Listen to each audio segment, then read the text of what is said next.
Hey there. Subscribe to my channel.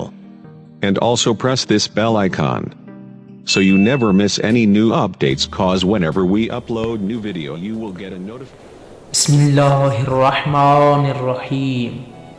نہج البلاغہ، درس number 8، حکمت number 3، part number 4، عجز و ناتوانی.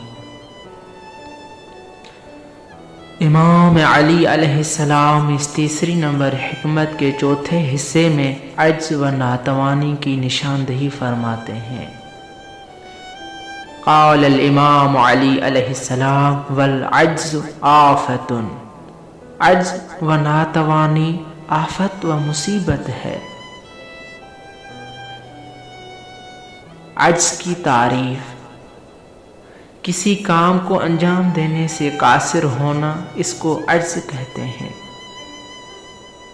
عجز کے اقسام: پہلا قسم، کبھی کبھار یہ عجز و ناتوانی جسمانی ہوتی ہے، جیسے کہ انسان معذور ہو تو بھی جسم کے حوالے سے بھی معذور ہونا، یہ بھی آفت و مصیبت ہے.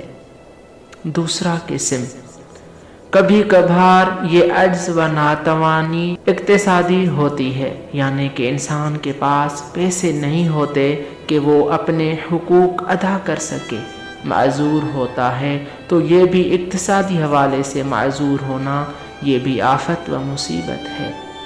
اور اس کے علاوہ بھی عجز کے اقسام ہیں، لیکن ہم نے بعنوان مثال چند کو ذکر کیا ہے.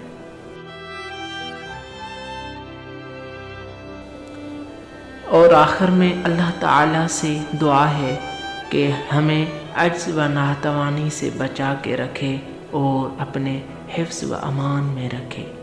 اور آخر میں تمام دوستوں سے گزارش ہے کہ اس چینل کو سبسکرائب کریں اور علوم آل محمد کو پھیلانے میں ہماری مدد فرمائیں.